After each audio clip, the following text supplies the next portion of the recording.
हमारे खुदावंद यीशु मसीह का फजल, खुदा बाप की मोहब्बत और रूल कुदूस की शराकत आप सब के साथ होती रहे।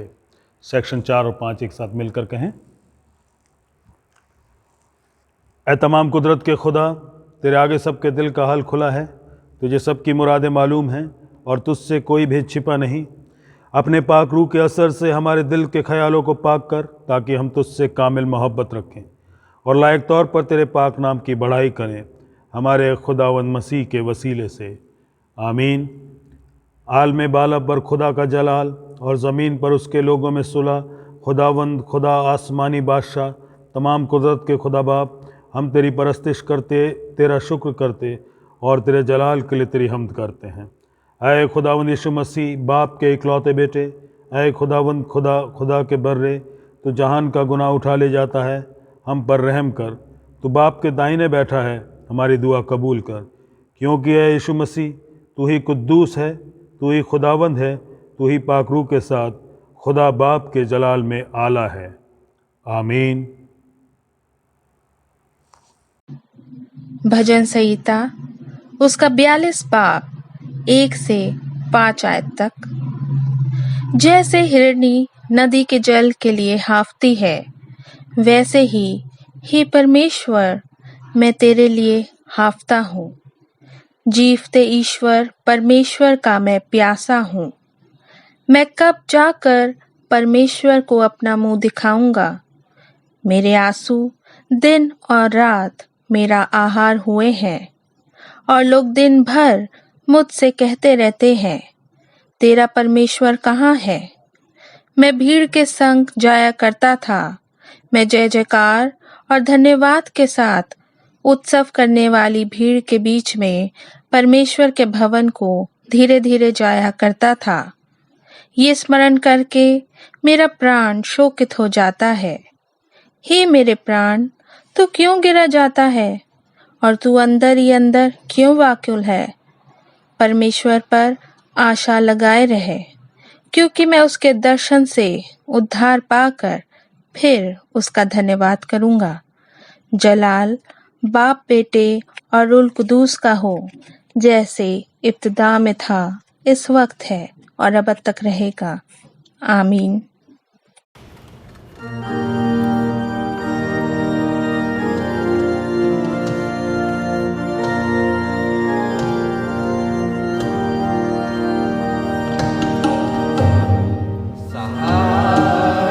मुझको चाहिए सहारा में मुझे खुदा, सहारा मुझको चाहिए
मरकुस की इंजील उसका 4 बाब उसकी 35 आयत से 41 आयत तक। मरकुस 4:35 से 41। उसी दिन जब सांझ हुई तो उसने उनसे कहा, आओ हम पार चलें। और वे भीड़ को छोड़कर जैसा वो था वैसा ही उसे नाव पर साथ ले चले, और उसके साथ और भी नावें थीं। तब बड़ी आंधी आई और लहरें नाव पर यहाँ तक लगी कि अब वह पानी से भरी जाती थी, और वो आप पिछले भाग में गद्दी पर सो रहा था। तब उन्होंने उसे जगाकर उससे कहा, हे गुरु, क्या तुझे चिंता नहीं कि हम नाश हुए जाते हैं? तब उसने उठकर आंधी को डांटा और पानी से कहा, शांत रह, थम जा। और आंधी थम गई और बड़ा चैन हो गया। और उनसे कहा, तुम क्यों डरते हो? क्या तुम्हें अब तक विश्वास नहीं? और वे बहुत ही डर गए और आपस में बोले, ये कौन है कि आंधी और पानी भी उसकी आज्ञा मानते हैं। ये मसीह की इंजील है। प्रभु यीशु मसीह के प्यारे और मीठे नाम में मैं आप सबका आज की आराधना में स्वागत करता हूं। परमेश्वर आपको बहुतायत से आशीषित करे। आज पेंटेकोस्ट के बाद 8वां इतवार है और आज की इबादत का जो थीम है वो इस प्रकार से है कि परमेश्वर हमें हमारी परेशानियों के समय में, मुसीबत के समय में संभालते हैं। बहुत ही खूबसूरत विषय है क्योंकि हम सब परेशानियों का सामना करते हैं और परमेश्वर की ज़रूरत हमें हमेशा रहती है, और ख़ास तौर से उस वक्त में जब परमेश्वर परेशानी में हमें संभालें तो उसका एहसास और भी ज़्यादा खूबसूरत होता है। आज जब हम इबादत के लिए आगे बढ़ रहे हैं तो हमारे पास एक और सौभाग्य है कि आज हमारे बीच में मिस्टर रॉबिन डेविड हैं। थियोलॉजिकल स्टडी कर रहे हैं और अपनी थियोलॉजिकल स्टडी ये UBS पुणे से MDiv के द्वारा पूरा कर रहे हैं। आज ये हमारे बीच में हैं। सेंट स्टीफन चर्च से बिलोंग करते हैं। उसके साथ साथ एक अच्छे पार्टनर हैं हमारे साथ मिनिस्ट्री में। आज समय होगा कि हम आज का प्रचार भाई रॉबिन डेविड के द्वारा सुने। परमेश्वर से मांगते हैं कि आज उनके द्वारा हम सबको वचन के द्वारा आशीषित करें। हम अपने बीच में भाई रॉबिन का स्वागत करते हैं और आज आगे का समय प्रचार के लिए हम उनको देते हैं। प्रभु यीशु मसीह के नाम में आप सभी को सलाम। मैं धन्यवाद करता हूँ हमारे परमेश्वर और हमारे प्रभु यीशु मसीह का, और ख़ास तौर से परमेश्वर के दास पादरी जेकब जेम्स का, जिन्होंने मुझे मौका दिया कि आज मैं आपके सम्मुख परमेश्वर के कलाम से कुछ बातों को शेयर कर सकूं। आज की जो थीम है वो इस प्रकार है, God upholds us in time of trouble. परमेश्वर हमें हमारी मुसीबतों के समय संभालता है, हमें प्रोटेक्ट करता है, हमें बचाता है। और इस कलाम को सीखने और समझने से पहले आइए हम अपने सिरों को झुकाएं और परमेश्वर से प्रार्थना में मांगें। प्यारे परमेश्वर, एक बार फिर हम आपके सम्मुख हाजिर हैं, आपके इस कलाम के साथ प्रभु, जो हमारे जीवन में बहुत ऐसे कार्य करता है। हम आपसे विनती और प्रार्थना करना चाहते हैं कि प्रभु आप हमारी मदद करें, आप हमारी अगुवाई करें, ताकि वचन के द्वारा जो कुछ भी हम सीख सकते हैं उसे अपने हम जीवनों में लाने वाले बन सकें। प्रभु परमेश्वर आप मदद करें। जो कुछ भी वचन है प्रभु परमेश्वर वो आपके द्वारा हो, आपके पवित्र आत्मा के द्वारा हो, और मेरे मुंह को आप प्रभु परमेश्वर अपने वचनों से भरे। मदद करें, सहायता करें। कलाम को सुनने वालों को इस वचन के द्वारा आशीष और बरकत दें। प्रभु यीशु मसीह के नाम से मांगते हैं, आमीन। इन दिनों जब हम ऑनलाइन सर्विसेज में हैं, और इसका एक ख़ास रीज़न है कि हमारी जो चर्च बिल्डिंग्स हैं वो अभी बंद हैं ड्यू टू पेंडेमिक के कारण। और जब ये ऑफलाइन सर्विसेज होती हैं तो अक्सर संडे का दिन पासबानों के लिए बहुत ही एक हेक्टिक दिन होता है, एक बिज़ी दिन होता है। और उसकी वजह ये है कि सुबह की सर्विस, उसको इबादत को लेना, कलाम को की बशारत को करना, उनको सिखाना, बहुत से लोगों के लिए दुआएं करना, और चर्च की सर्विस ख़त्म होने के बाद बहुत से लोगों के साथ इंटरेक्शन करना, कलीसियाओं के लोगों के लिए प्रार्थनाएं करना, उनकी बातों को सुनना, उनको अलग अलग प्रकार की जो हेल्प चाहिए होती है, कभी लेटर्स चाहिए होते हैं, उनको वो देना, पीसी की मीटिंग, संडे स्कूल्स की मीटिंग, WFCs की मीटिंग, इसके अलावा और भी बहुत से काम होते हैं। और वो दिन जो होता है वो पासबानों के लिए बहुत ही बिज़ी डे होता है, और उस दिन पासबान शाम तक आते आते बहुत ही एग्जॉस्ट होते चले जाते हैं। अगर उसके अलावा पासबानों को कहीं शाम को सेम डे संडे के दिन कहीं दुआ के लिए भी जाना पड़े तो उनके लिए वो और दिन एक हेक्टिक होता चला जाता है। और जब हम कलाम को देखते हैं, जो रीडिंग आज आपके सम्मुख पढ़ी गई, मरकुस की इंजील उसका 4 अध्याय और उसके 35 से 41 पद में लिखा है कि उस दिन जब सांझ हुई, यानी कि प्रभु यीशु मसीह, अगर 4 अध्याय को हम शुरू में देखते हैं, प्रभु यीशु मसीह का दिन बहुत हेक्टिक दिन है, क्योंकि वो झील के किनारे उपदेश दे रहे हैं और उसके पास एक बहुत बड़ी भीड़ इकट्ठी हो चुकी है, एक बड़ी भीड़ इकट्ठी हो चुकी है। और प्रभु यीशु मसीह उस भीड़ को देखते हुए वहाँ पर एक शिक्षा दे रहे हैं, और देते देते ये दिन शाम तक ढल चुका है, क्योंकि प्रभु यीशु मसीह ने उस दौरान कुछ 4 दृष्टांतों को अपने चेलों के सामने और सुनने वालों के सामने रखा है। बीज बोने वाले का दृष्टांत, दीपक का दृष्टांत, उगने वाले बीज का दृष्टांत और राई के दाने का दृष्टांत भी रखा गया है। और प्रभु यीशु मसीह अपनी मिनिस्ट्री में, अपनी प्रीचिंग्स में, अपनी टीचिंग्स में एक अधिकार के साथ लोगों को, कलीसिया को, इस पृथ्वी पर जितने भी लोग उनको सुनने वाले हैं, उनके बीच में वो कलाम को रख रहे हैं। जब हम इस 4 अध्याय से पहले के मरकुस की इंजील के और कुछ हिस्सों को देखते हैं तो वहाँ लिखा है कई दफ़ा परमेश्वर ने अधिकार के साथ एक टीचिंग्स को दिया है, और लोग उसके उपदेश से चकित हुए होते थे, और शास्त्रियों की नाई नहीं परंतु एक अधिकारी की नाई उपदेश देते थे। ना केवल वो टीचिंग्स में, प्रीचिंग्स में, वरन जब वो चंगाइयाँ देते थे लोगों को, तो वो भी उनके पास एक अधिकार था। और उसके साथ साथ प्रभु यीशु मसीह डीमंस को, दुष्ट आत्माओं को अधिकार के साथ, डांट के साथ उनके लोगों के बीच में से निकालते थे। और जब वो निकालते थे तो लोग बहुत आश्चर्यचकित होते थे। आश्चर्यचकित होने के साथ साथ वो लोग बातें भी करते थे, ये किस प्रकार की अथॉरिटी है इस मनुष्य के पास, ये किस प्रकार का उपदेश देता है। और इस कारण एक भीड़, एक फॉलोअर्स की भीड़ उसके पीछे बढ़ती चली गई। और प्रभु यीशु मसीह का जब हम इस कलाम को देखते कि 4 अध्याय के वो एग्जॉस्ट हो चुके हैं पूरे दिन भर के कलाम को, सरमन्स को देते देते, और 35वें अध्याय में लिखा है, उसी दिन जब सांझ हुई तो उसके चेलों ने कहा, आओ हम पार चलें। और वे भीड़ को छोड़कर जैसा वह था वैसा ही उस नाव पर साथ ले चले, और उसके साथ और भी नावें थीं। प्रभु यीशु मसीह एक मिनिस्ट्री को कर चुके हैं, और अब वो कह रहे हैं, आओ हम उस पार चलें। यानी कि मिनिस्ट्री का एक और काम करने के लिए प्रभु यीशु मसीह आगे बढ़ना चाहते हैं। लेकिन उस पार जाने से पहले प्रभु यीशु मसीह ने इस पार भी बहुत से काम किए हैं। उन्होंने बीमारों को चंगा किया है, कलाम का प्रचार किया है, लोगों को परमेश्वर के वचन के द्वारा, किंगडम ऑफ गॉड के द्वारा जो उन्होंने वहाँ पर प्रचार किया, उससे उन्होंने उन्हें शिक्षित किया है। और न केवल उन्हें शिक्षित किया है, वरन उनके बीमारों को चंगा किया है, और दुष्ट आत्माओं से ग्रसित लोगों को भी चंगाई वहाँ पर प्रदान की है।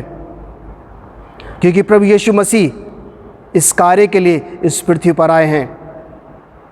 और जब वो इस नाव में बैठ के जब जा रहे हैं, तब अचानक बड़ी आंधी आई है, और लहरें नाव पर यहाँ तक लगी कि वह पानी से भरी जाती थीं।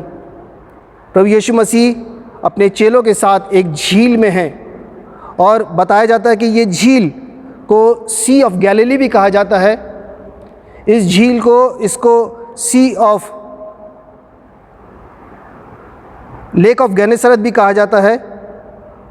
और इसकी जो लंबाई और चौड़ाई है, वो जो लंबाई है इसकी 21 किलोमीटर ये लंबी झील है, 11 किलोमीटर चौड़ी है, और 150 फुट के करीब ये गहरी है, और समुद्र तल से लगभग लगभग 700 फीट ये नीचे पाई जाती है।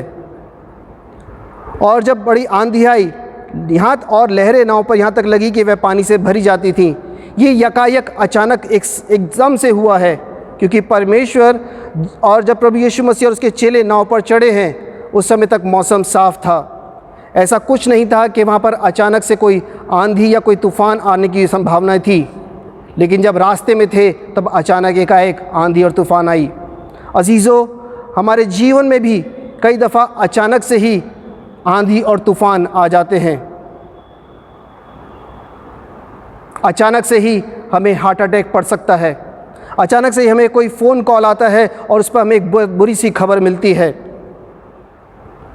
हम अय्यूब के जीवन को जब देखते हैं तो अय्यूब के जीवन में सब कुछ अच्छा था, उसके जीवन में शांति थी, उसके बच्चे फल फूल रहे थे, और अचानक से ही एक दिन उसको खबर मिली कि उसके खेतों में नुकसान हुआ है, उसके बच्चे मर गए हैं, उसके नौकर चाकर मर गए हैं, और अचानक से ही सब कुछ उसके जीवन से तहस नहस होना शुरू हो चुका है।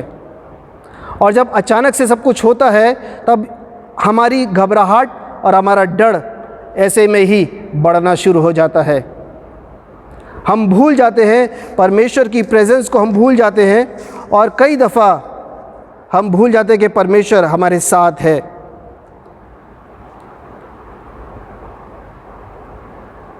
जब चेले नाव पर थे, इस घटना के द्वारा अचानक से तूफ़ान और आंधी आने के कारण वो डर गए और प्रभु यीशु मसीह से कहने लगे, हे गुरु, क्या तुझे चिंता नहीं कि हम नष्ट हुए जाते हैं? हे गुरु, क्या तुझे चिंता नहीं कि हम नष्ट हुए जाते हैं? और प्रभु यीशु मसीह को जब ये बात कही जाती है तो उन्हें चिंता है कि कहीं वो डूब ना जाएं, वो कहीं मर ना जाएं, क्योंकि यह तूफ़ान अचानक से उस झील में अचानक से उठ खड़ा हुआ है। 2019 के अंत तक हम देखते हैं कि सब कुछ ठीक ठाक चल रहा था। 2020 जैसे ही शुरू हुआ, अचानक से ही तमाम न्यूज़ चैनल्स पर पूरी दुनिया में एक बात की चर्चा होने लगी, और वो थी कोरोना वायरस की। उस पेंडेमिक की अचानक से बातचीत शुरू होने चली, और जिसके कारण संसार में बहुत घबराहट आ गई, संसार में उथल पुथल होना शुरू हो गया, और इस लाइलाज बीमारी के कारण बहुत से लोगों के जान और माल को नुकसान हुआ। ये अचानक से हुआ, इसकी कोई पहले से इन्फॉर्मेशंस नहीं थी, ये अचानक से हुआ, और इसके कारण हमारे बहुत से फाइनेंशियल लॉस हुए, इकोनॉमिकल लॉस हुए, बहुत से लोगों ने अपने प्रियजनों को खोया है। इसके कारण बहुत सी नौकरियां जा चुकी हैं, बिजनेसेस और धंधे बंद हो गए हैं, और बहुत से लोग कर्ज़ों में डूबते चले जा रहे हैं। यहाँ तक कि जिन बच्चों की फ़ीस, घर का खर्चा, मकान की किश्तें, ये तमाम चीज़ें एक बर्डन बनती चली जा रही हैं, क्योंकि इससे पहले सब कुछ ठीक ठाक चल रहा था। लेकिन अचानक इस बीमारी के कारण एक बहुत बड़ा तूफ़ान और एक डर और एक बहुत बड़ी अशांति हमारे जीवन में आ गई।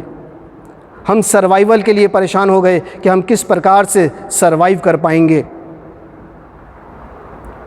और इस तूफ़ान में जिस झील में जब ये तूफ़ान उठा है तो चेलों के भी अंदर एक डर समा गया है, और वो डर इस बात को बता रहा है, वो कह रहे हैं कि हे गुरु, क्या तुझे चिंता नहीं कि हम नष्ट हुए जाते हैं? क्योंकि मृत्यु अब उन्हें दिखाई दे रही है। इस तूफ़ान प्रभु यीशु मसीह के समय से लेके अब तक इस झील में कई दफ़ा तूफ़ान आ चुके होंगे। एक रिपोर्ट के अनुसार 1992 में एक ऐसा ही तूफ़ान इस गन्नेसरत की झील में उठा था, और कहा जाता है कि इस तूफ़ान के कारण जो लहरें थी वो उनकी ऊंचाई जो थी वो लगभग 10 से 11 फुट तक की ऊंचाई थी। और जो मॉडर्न आज के समय का जो गन्नेसरत था, शहर था, तिब्रियास का जो शहर था, वो उस तूफ़ान के कारण, वहाँ पर झीलों के उठने के कारण वहाँ नष्ट हो गया और वहाँ पर जान और माल दोनों का नुकसान हुआ है। इस बात को हम जानते हैं और चेले भी यहाँ पर भयभीत हो रहे और उनका भयभीत होना ये एक मनुष्य के लिए स्वाभाविक है, क्योंकि अगर उनकी जगह हम भी होते तो भी भयभीत होते, क्योंकि मृत्यु हमें सामने दिखाई देती और क्योंकि हमारा जीवन चाहते हैं कि हम जीवन जिए। और प्रभु यीशु मसीह से जब वो कहते हैं, गुरु क्या तुझे चिंता नहीं कि हम नष्ट हुए जाते हैं, तो उसने उठकर उस आंधी को डांटा और पानी से कहा, शांत रहे और थम जा। अजीज़ों, ये चेले ये इस बात को जानते थे कि प्रभु यीशु मसीह उस नाव पर हैं, लेकिन वो भूल चुके थे कि परमेश्वर के हाथ में सब कुछ है। ये वो चेले हैं जो परमेश्वर के साथ साथ चल रहे हैं, शिक्षाओं को सुन रहे हैं, बहुत से आश्चर्य कर्मों को देख चुके हैं, लेकिन इस डर के कारण, इस तूफ़ान के कारण उनके जीवन में डर आ गया है और डर के साथ साथ उनके जीवन में अविश्वास भी आ गया है। ये वो चेले हैं जो यात्रा के दौरान जब परमेश्वर के भवनों में जाते थे, उस कलाम को भूल गए जो भजन 121 के तीसरे पद में और चौथे पद में लिखा है, वह तेरे पाँव को टलने ना देगा, तेरा रक्षक कभी ना ऊँगेगा। सुन, इज़राइल का रक्षक ना ऊँगेगा और ना सोएगा। जब डर हमारे जीवनों में आता है तो परमेश्वर के कलाम के साथ साथ हम परमेश्वर को भी भूल जाते हैं और ये मनुष्य के लिए एक दुर्भाग्य की बात है कि हम परमेश्वर को भूल जाते हैं। हमें याद है निर्गमन 14 अध्याय में लिखा है कि जब परमेश्वर ने इज़राइलियों की दुख और तकलीफ़ को सुना, उनके करहाने को सुना, तो उन्हें उस गुलामी में से बाहर निकाला और जब गुलामी में से बाहर निकाल के और उनको एक लीडर दिया और परमेश्वर उनके साथ साथ चलता था। बाइबल बताती है कि परमेश्वर एक आग के खंभे की मानिंद रात में और बादल के खंभे की मानिंद दिन में उनके साथ चलता था। परमेश्वर ने उन्हें किसी भी प्रकार की वस्तु की घटी उस रास्ते पर नहीं होने दी। लेकिन जब इज़राइलियों ने सामने लाल समुद्र को देखा और जब उन्हें पता चला पीछे फ़िरौन की सेना चली आती है, तो उनका मन कच्चा हो गया। वो डर गए, वो भयभीत हो गए और वो कुड़कुड़ाने लगे और बुड़बुड़ाने लगे कि इससे अच्छा होता कि हम मिस्र में ही मर जाते। और उन्होंने एक बहुत बड़ी पिक्चर को, परमेश्वर को उन्होंने वहाँ पर मिस किया। उन्होंने परमेश्वर को वहाँ पर मिस किया, जो परमेश्वर उनके साथ साथ चल रहा था, उन्हें संभाल रहा था, उन्हें उस गुलामी में से बाहर निकाल के लाया। उस परमेश्वर को वो भूल गए और कुड़कुड़ाने और बुड़बुड़ाने लगे। कई दफ़ा हम मनुष्य के जीवन में भी इसी प्रकार से होता है। हम परमेश्वर के कार्यों को, परमेश्वर की प्रेजेंस को, परमेश्वर के आश्चर्य कर्मों को हम अपने जीवनों से भी भूल जाते हैं। हम भूल जाते हैं कि परमेश्वर ने हमें बीते दिनों में किस प्रकार से संभाला है। और मैं विश्वास करता हूँ कि इन पेंडेमिक्स के दिनों में भी हम में से बहुत से लोगों को परमेश्वर ने संभाला है। अजीज़ों, हमें अपने विश्वास को बढ़ाने की आवश्यकता है। और विश्वास कहाँ से बढ़ता है? कलाम बताता है रोमियो की पत्री उसके 10वें अध्याय के 17वें पद में, अतः विश्वास सुनने से और सुनना मसीह के वचन से होता है। हम परमेश्वर के साथ जितनी संगति करेंगे, हम परमेश्वर के वचन को जितना पढ़ेंगे, हम उसके आश्चर्य कर्मों पर जितना विश्वास करेंगे, हमारे जीवन में वो कार्य करने पाएगा और हम परमेश्वर को अपने जीवन में कार्य करने देने पाएंगे। जब इज़राइली के सामने समुद्र दिखाई दिया, उन्हें पता चला पीछे फ़िरौन है, तो परमेश्वर ने वहाँ एक आश्चर्य कर्म किया। उन्होंने लाल समुद्र को 2 भागों में विभाजित कर दिया और इज़राइली लोग पाँव सूखे में से होते हुए उस लाल समुद्र को पार कर पाए। और परमेश्वर ने भी यहाँ पर भी प्रभु यीशु मसीह ने उस आंधी और तूफ़ान को डांटा है। जब आंधी और तूफ़ान को डांटा गया तो वहाँ पर शांत रहे, थम जा, और आंधी थम गई और बड़ा चैन हो गया। जब कोई भी तूफ़ान धीरे से उतरता है, ख़त्म होता है, तो वो इतनी आसानी से शांति नहीं देता। वो जब ख़त्म होता है तो उसके समय में भी वो कई दफ़ा तबाही को भी पैदा कर देता है। लेकिन परमेश्वर ने प्रभु यीशु मसीह के उस कलाम को, उस बात को सुन के, प्रभु यीशु मसीह के इस वचन को सुन के, वो आंधी वहीं थम गई और वो पानी भी वहीं पर थम गया। और परमेश्वर ने उनके सामने दो सवाल रखे। तुम क्यों डरते हो? क्या तुम्हें अब तक विश्वास नहीं? परमेश्वर हमारे डर को हमारे जीवनों से दूर करे, हमारे विश्वास को हमें मजबूत और पुख्ता करे, हमारी अगुवाई करे, हमारी मदद करे। और उसके बाद परमेश्वर के वचन 41 में लिखा है, वे बहुत ही डर गए और आपस में बोले, ये कौन है कि आंधी और पानी भी उसकी आज्ञा मानते हैं?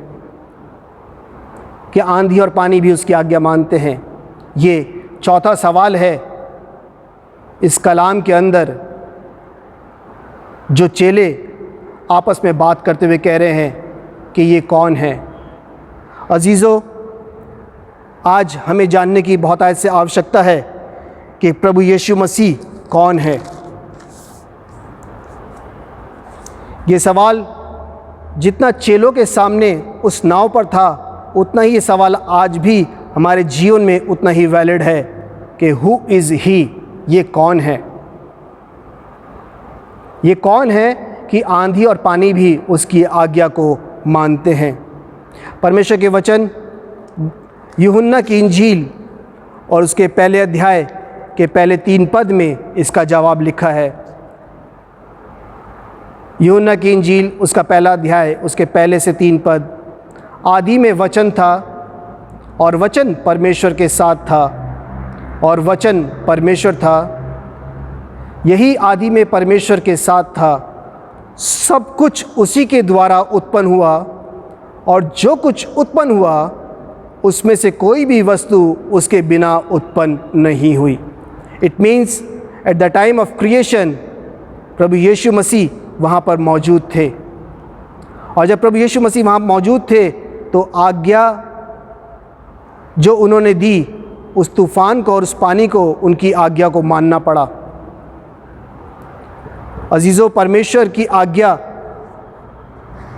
न केवल आंधी तूफ़ान मानते हैं, पूरे का पूरा नेचर उनकी आज्ञा को मानता है। और इसका एक उदाहरण केवल यहाँ पर है। इसके अलावा जब हम परमेश्वर के कलाम में देखते हैं तो बहुत सी जगहों पर परमेश्वर ने ऐसे आश्चर्य कर्म किए जो अलग तरीके के थे। परमेश्वर ने अपनी अथॉरिटी उस नेचर के ऊपर दिखाई। प्रभु यीशु मसीह ने एक साधारण पानी को असाधारण दाखरस में कन्वर्ट किया।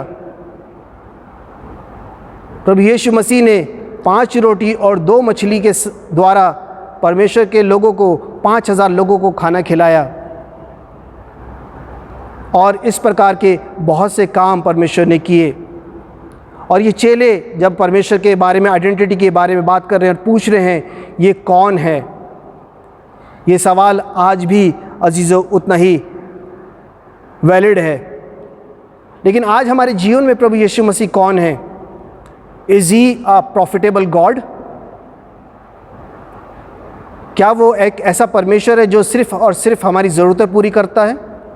ये इस तरह से, जिस तरह से एक अलादीन के चिराग के बारे में हम सब ने सुना है कि जब हम उसे रब करते, रगड़ते हैं तो उसमें से एक जिन प्रकट होता है और हम वो जिन को हम आज्ञाएं देते हैं और वो जिन हमारी उन ज़रूरतों को पूरा करता है। बहुत दफ़ा हम में से बहुत से लोग प्रभु यीशु मसीह को कुछ इसी प्रकार से इस्तेमाल करते हैं। जब हमें ज़रूरत होती है तब हम प्रभु यीशु मसीह के सम्मुख आते हैं और प्रभु यीशु मसीह से हम उन तमाम चीज़ों को मानते हैं। कई दफ़ा हमारी मांग, हमारी अच्छी नौकरी, हमारा अच्छा घर, हमारा अच्छा बैंक बैलेंस, हमारे बच्चों की अच्छी पढ़ाई सिर्फ कुछ चीज़ों पर फोकस्ड होती है। और ये मांगना कोई बुरी बात नहीं है, लेकिन केवल और केवल इन्हीं चीज़ों को मांगना परमेश्वर के साथ ये एक अच्छी चीज़ नहीं है। क्या प्रभु यीशु मसीह इज़ अ बैड गॉड जो हमारे जीवन में परेशानी को आने देता है, और इज़ अ गुड गॉड, या वो एक अच्छा परमेश्वर है जो हमारे जीवनों में से इन परेशानियों को निकालता है। अजीज़ों, मेरा सवाल अंत में ये है कि प्रभु यीशु मसीह कौन है? इन माय पर्सनल लाइफ, मेरे व्यक्तिगत जीवन में क्या वो मेरा उद्धार करता है? परमेश्वर है जिसने मुझे मेरे पापों से छुटकारा दिया है और मुझे एक अनंत जीवन का सहभागी होने के लिए बनाया है। क्या वो मेरे परिवार का, मेरे घर का, मेरे सदस्यों का एक मुखिया है, हेड ऑफ द फैमिली? क्या मैंने उस परमेश्वर को ये अधिकार दिया है कि वो मेरे घर का मुखिया बने? क्या वो मेरे घर का, क्या वो मेरे चर्च का एक अच्छा चरवाहा है? Is he a good shepherd of my church? हमारी कलीसिया का क्या वो एक अच्छा चरवाहा है? क्या वो हमारे डायसिस का और समस्त भर की पृथ्वी पर की समस्त कलीसियाओं का एक महायाजक है? परमेश्वर प्रभु यीशु मसीह कौन है? ये सवाल हम अपने जीवनों में इस सवाल को के आंसर्स को देखें कि हम प्रभु यीशु मसीह के साथ किस प्रकार का व्यवहार रखते हैं, हम प्रभु यीशु मसीह को किस प्रकार से ट्रीट करते हैं। क्या केवल आवश्यकता के समय में, या हम परमेश्वर को एक उद्धारकर्ता के रूप में पूरी तरह से स्वीकार करते हुए उसके पीछे चलते हैं? परमेश्वर हमें इस कलाम को समझने की और प्रभु यीशु मसीह को समझने के लिए पवित्र आत्मा की बुद्धि से परिपूर्ण करे, ताकि ये सवाल हमारे जीवनों में से आंसर्स पाएँ और हम लोग प्रभु यीशु मसीह के द्वारा आशीषित होने वाले बन सके। पवित्र आत्मा हमारी अगुवाई करे, हमारी मदद करे और हमें परमेश्वर के पीछे चलने में हमारी सहायता और मदद करे। प्रभु यीशु मसीह के नाम में आमीन।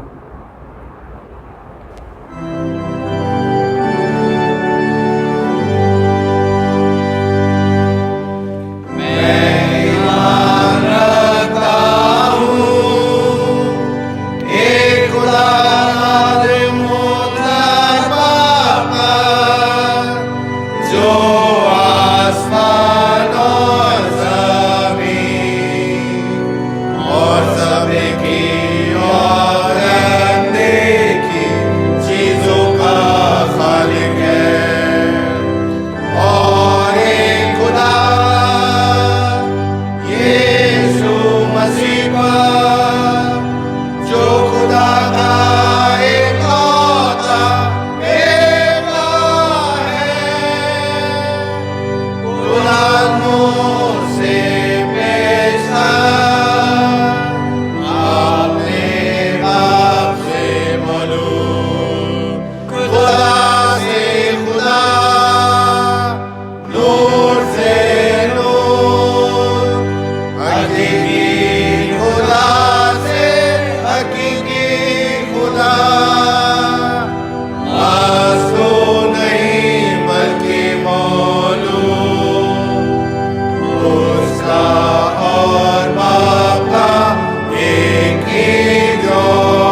हमारे लिए मसूबे हुआ, उसने दुख उठाया और दफन हुआ, और तीसरे दिन आत्मविश्वास के बाद मुझे उठा और आसमान पर चढ़ गया और वापस नहीं बैठा है। गुजराल के साथ जिंदा और मुर्दों की अदालत के लिए फिर आएगा। उसकी सजा खत्म ना हुई और मैं ईमान रखता हूँ जो खुदावंद है और जिंदगी बख्शने वाला है। वो बाप और बेटे से सारे हैं, उसकी बाप और बेटे के साथ रास्ते शोता होती है। वो नबियों की ज़बानी बोला, मैं एक पाक कैथलिक रसूली कलीसिया पर ईमान रखता हूँ। मैं एक बपतिस्मे का जो गुनाहों की माफी के लिए है इकरार करता हूँ, और मुर्दों की कयामत और अनंत जहान का इंतजार करता हूँ। आमीन।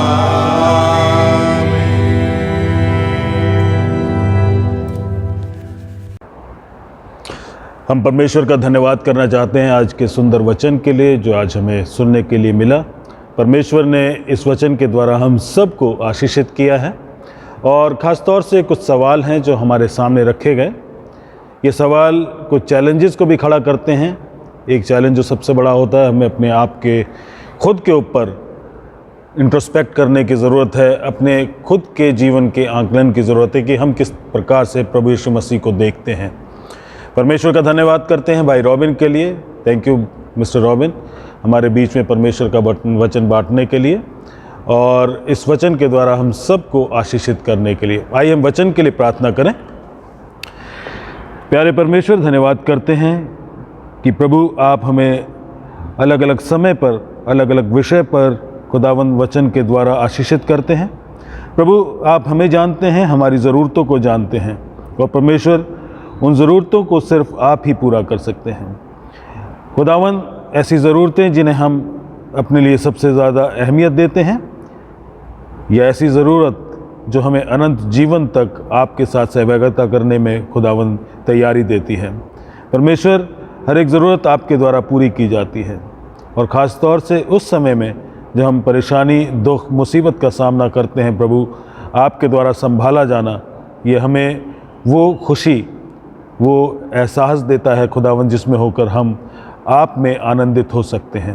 प्रभु इसलिए धन्यवाद करते हैं आज के वचन के लिए, भाई रॉबिन के लिए, उनके जीवन के लिए, और ख़ास तौर से उस वचन की आज बरकत के लिए जो आज हमारे बीच में दी गई है। परमेश्वर आपका धन्यवाद करते। प्रभु होने दें, वचन हमारे जीवनों में कार्य करें, और हम इस वचन के द्वारा परमेश्वर और भी बेहतर तरीके से आपको पहचान सकें, और आपको जानकर खुदावंद आपकी पीछे चलते हुए अपनी ज़िंदगी को आगे बढ़ा सकें। खुदावंद यीशु मसीह के नाम से मांगते हैं, आमीन। और भी कुछ सूचनाएं हैं जो आपके सामने रखना चाहते हैं। हमारी आज की जो कन्फर्मेशन क्लास है वो चर्च में होगी 11 बजे, मेहरबानी से जितने भी कैंडिडेट्स हैं कन्फर्मेशन क्लासेस के, वो अपनी क्लासेस के लिए वहाँ पर पहुँचें ताकि हम क्लासेस को एक बार फिर से कंटिन्यू कर सकें। बीच में 2 हफ्ते हम नहीं कर पाए अलग अलग वजहों से, लेकिन हम क्लासेस को आगे कंटिन्यू करेंगे। मेहरबानी से कन्फर्मेशन क्लास के कैंडिडेट्स अपने आप को इस क्लास के लिए अवेलेबल रखें। चर्च में Holy Trinity Church Turkman Gate में ये क्लास होगी। अभी भी हम इस कोविड की वजह से बहुत सी रेस्ट्रिक्शंस का सामना कर रहे हैं। हम बहुत सी ऐसी बातें हैं, सरकार के द्वारा निर्देश हैं जिनका हमें पालन करना है। अभी भी हमें ऑनलाइन सर्विसेज को कंटिन्यू करना है क्योंकि अभी हम गिरजाघरों में फ़िज़िकल तरीके से हम इबादत नहीं कर पा रहे हैं। तो मेहरबानी से पेशेंटली जिस तरीके से आपने अब तक इंतज़ार किया है, अपनी पेशेंस को बनाए रखें और इस पेशेंस में बने रहकर इबादतों में ऑनलाइन तरीके से शामिल होते रहें ताकि हम वो प्रोटोकॉल्स जो हमें दिए गए हैं उनका पालन कर सकें और इस कोविड-19 के ख़िलाफ़ जो लड़ाई है सरकार की, हम सब की, उसमें अपना योगदान दे सकें। एक रिस्पॉन्सिबल सिटीज़न की तरह से, एक रिस्पॉन्सिबल क्रिश्चियन की तरह से हम इस कार्य को करने वाले हो सकें। अभी हम उन सब के लिए दुआ करने के लिए अपने दिलों को तैयार करें जो बीमार हैं, जो तकलीफ़ में हैं, जो मुसीबत में हैं, और उन सब के लिए जो बीमारी के वजह से, फाइनेंशियल क्राइसिस की वजह से और अलग अलग वजहों से किसी भी तरीके से अपने आप को परेशानी में पाते हैं, हम उन सब के लिए प्रार्थना करें और इनकी जो सहायता करते हैं हम उनके लिए भी प्रार्थना करें। हमारे प्रभु, हमारे पिता, हमारे परमेश्वर, धन्यवाद करते हैं कि परमेश्वर आपने हमें ये समझ दी है कि हम ये जान सके कि आप ही हमारा सहारा हैं। हम केवल आप पर निर्भर हैं और परमेश्वर आप ही हैं जिनके पास नजात है। इसलिए खुदावंद आपके पास आते हैं और परमेश्वर धन्यवाद के साथ अपने सरों को आपके सिंहासन के सामने झुकाते हैं। प्रभु आपसे मांगते हैं कि जिस प्रकार से आपने हम सब को अब तक संभाला है, आगे भी संभालें। और परमेश्वर हमारे कलीसियाओं में अलग अलग जगहों पर जितने भी लोग बीमार हैं, जितने भी लोग इस वक्त खुदावंद बीमारी के बिस्तर पर हैं, उनको आप अपने शिफा भरे हाथों से छुएं। खुदावंद नाम बनाम सबको अपनी चंगाई बख्शें और खुदावंद अपनी तंदुरुस्ती देकर उन्हें एक बार फिर से स्वस्थ करें, ताकि प्रभु आपके लोग आपके नाम में स्वस्थ होकर आपके नाम का जलाल करने वाले भी हों, आपके नाम की गवाही देने वाले हों और परमेश्वर लोगों के सामने आपको प्रदर्शित कर सकें कि आप जीवित परमेश्वर हैं, आप चंगाई देने वाले परमेश्वर हैं, आप नजात देने वाले परमेश्वर हैं। खुदावंद इस समय हम अलग अलग उन लोगों को भी याद करते हैं जो इन बीमारों की किसी भी तरीके से सहायता करते हैं, मदद करते हैं। प्रभु आप उन सब के भी साथ हो, उन सब की भी सहायता करें और परमेश्वर उनके हाथों को भी सबल बनाए। प्रभु जितने लोग फाइनेंशियल क्राइसिस से होकर गुजर रहे हैं, अपनी नौकरियों के जाने की वजह से या अपने बिजनेसेस में नुकसान उठाने की वजह से, उनको भी आपके सामने रखते हैं। खुदावंद मुसीबत का समय है, लेकिन हम जानते हैं कि आप सहारा हैं, तो आपके ऊपर अपनी नज़रों को टिकाते हैं, आपके मुख को देखते हैं परमेश्वर और आपसे मांगते हैं कि आप हम सब की सहायता करें। प्रभु तमाम कलीसियाओं को आपके सामने रखते हैं। होने दे प्रभु कि इस समय में भी आपकी कलीसियाएँ, खुदावंद आपका चर्च खिदमत कर सकें बीमारों के लिए, खुदावंद ज़रूरतमंदों के लिए और परमेश्वर गमज़दा लोगों के लिए। खुदावंद आपसे मांगते हैं आप चर्च को और भी ज़्यादा भरपूरी से इस समय में इस्तेमाल करें, ताकि परमेश्वर एक बड़ी गवाही, एक अच्छी खिदमत चर्च के द्वारा पूरी हो सके। परमेश्वर आपसे मांगते हैं कि आप हम सब को अपने अनुग्रह में बनाए रखें और परमेश्वर आपका पवित्र आत्मा हम सब के साथ वास करता रहे। खुदावंद यीशु मसीह के नाम में मांगते हैं, आमीन। आइए हम सब इंसानों के लिए दुआ करें और अपनी दुआओं को खुदावंद यीशु मसीह की दानी सिफारिश के साथ पेश करें। आए आसमानी बाप, हम तुझसे दुआ करते हैं कि सारे जहान में इंसाफ और सुलह कायम हो और हर इंसान बहुतायत से ज़िंदगी पाए। आए रहीम खुदावंद, हमारी दुआ सुन। उन सब के लिए जो इस शहर में बसते हैं और उन तमाम बातों को दूर करने के लिए भी जो एक दूसरे में फूट और झगड़े पैदा करती हैं, ताकि हमारे मुल्क में सच्ची एकता और मेल मिलाप की तरक्की हो। आए रहीम खुदावन हमारी दुआ सुन। उन सब के लिए जो खेती बाड़ी, उद्योग धंधे या व्यापार में लगे हुए हैं, सब मजदूरों और कारीगरों के लिए, और उन सारे लोगों के लिए भी जो हमारी ज़रूरतों को पूरा करते हैं। आए रहीम खुदावन हमारी दुआ सुन।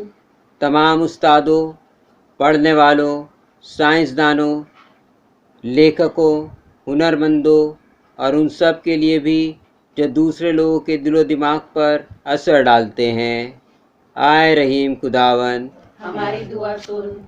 उन सब के लिए जो दुख या तकलीफ़ उठा रहे हैं, बेरोज़गार हैं, गरीब और भूखे हैं, मुहताज जो कुचले हुए हैं, जो बीमार या मरने के करीब है। ख़ास तौर से हम प्रार्थना करते हैं कोरोना वायरस के लिए कि खुदावन इस बीमारी को जल्द से जल्द ख़त्म करे और सब स्वस्थ हो जाएं और खुदावन को धन्यवाद देने वाले हो सकें। और उन सब के लिए भी जो उनकी मदद करते हैं। आए रहीम खुदावन हमारी दुआ सुन।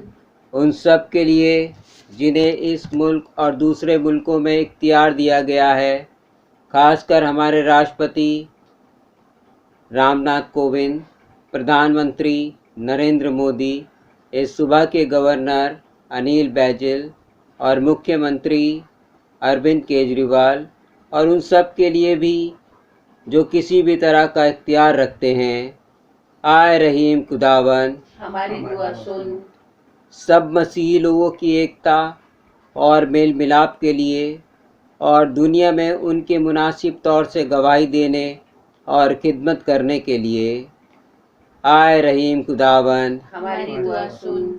इस मुल्क में तेरी तमाम कलीसिया के लिए, उसकी कौंसिलों और रहनुमाओं के लिए, खासकर हमारे मॉडरेटर पीसी सिंह, दक्षिण भारत की कलीसिया के मॉडरेटर ए धर्मराज और मार्थोमा कलीसिया के मेट्रोपॉलिटन और तेरी कलीसिया के तमाम दीगर खादिमों के लिए, ख़ास तौर से हमारे पासवान रेवरेंड जेकब जेम्स और डीकन जोएल लाजर के लिए कि वे अपनी खिदमत को वफादारी से बजा लाएं। आए रहीम खुदावन हमारी दुआ सुन। ये बख्श कि तेरे उन तमाम लोगों के साथ जिन्होंने वफादारी से इस दुनिया में तेरी खिदमत की है, हम भी तेरी बादशाही की अब्दी खुशी में शरीक हों।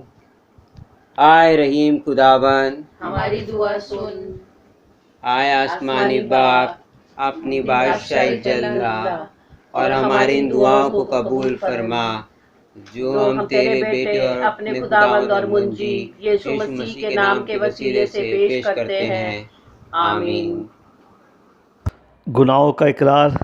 आए अजीजो, हमारे खुदावन यीशु मसीह ने फरमाया, खुदावन हमारा खुदा एक ही खुदावन है। तो खुदावन अपने खुदा से अपने सारे दिल और अपनी सारी जान और अपनी सारी अकल और अपनी सारी ताकत से मोहब्बत रख। पहला हुक्म यही है। दूसरा यह है कि तो अपने पड़ोसी से अपने बराबर मोहब्बत रख। इनसे बड़ा और कोई हुक्म नहीं। खुदा ने दुनिया से ऐसी मोहब्बत रखी कि उसने अपना इकलौता बेटा यीशु मसीह बख्श दिया कि हमें गुनाहों से बचाए, आसमान में हमारे लिए सिफारिश करे और हमें हमेशा की ज़िंदगी को पहुँचाए। इसलिए आइए हम तौबा ईमान के साथ अपने गुनाहों का इकरार करें। हम खुदा के फजल से उसके हुक्मों को मानने का और सब लोगों के साथ मेल और मोहब्बत से रहने का पक्का इरादा करें। आए तमाम कुदरत के खुदा, हमारे आसमानी बाप, हमने ख्याल, कौल और फ़ेल से और अपने ही साथियों के ख़िलाफ़ गुनाह किया है। हमने अपनी नादानी और कमज़ोरी के बाइस और जानबूझकर भी बुराई की है और भलाई करने में नाकामयाब रहे हैं। इन सब के लिए हम निहायत गमगीन हैं और तौबा करते हैं। तेरे बेटे यीशु मसीह ने हमारे लिए अपनी जान कुर्बान की है। उसी की खातिर हमसे जो कुछ हुआ है माफ़ फरमा और ये बख्श कि हम आगे को नई ज़िंदगी में तेरी खिदमत बजलाएँ, ताकि तेरे पाक नाम का जलाल जाहिर हो। आमीन। तमाम कुदरत का खुदा उन सब को माफ़ करता है जो अपने साथियों को माफ़ करते और सच्चे दिल से तौबा करते हैं। वो हम पर रहम करे, हमारे सब गुनाहों को बख्शे और उनसे हमको रिहाई दे। हर तरह की नेकी में हमको मुस्तकम मजबूत करे और हमें हमेशा की ज़िंदगी में कायम रखे, हमारे खुदावंद यीशु मसीह के वसीले से। आमीन। दुआए रब्बानी एक साथ करें। है हमारे बाप, तू जो आसमान पर है, तेरा नाम पाक माना जाए, तेरी बादशाहत आए, तेरी मर्ज़ी जैसे आसमान पर पूरी होती है ज़मीन पर भी हो। हमारी रोज़ की रोटी आज हमें दे, हमारे कसूरों को माफ़ कर कि हम भी अपने कसूरवारों को माफ़ करते हैं। हमें आजमाइश में ना पड़ने दे, बल्कि बुराई से बचा, क्योंकि बादशाहत, कुदरत और जलाल अबद तक तेरा ही है। आमीन। खुदा का इत्मीनान जो समझ से बिल्कुल बाहर है, तुम्हारे दिलों और ख़यालों को खुदा और उसके बेटे हमारे खुदावंद यीशु मसीह की पहचान और मोहब्बत में महफूज रखे, और खुदा कादिर मुतलक बाप, बेटे और रुल कुदूस की बरकत तुम पर हो और तुम्हारे साथ हमेशा रहे। आमीन।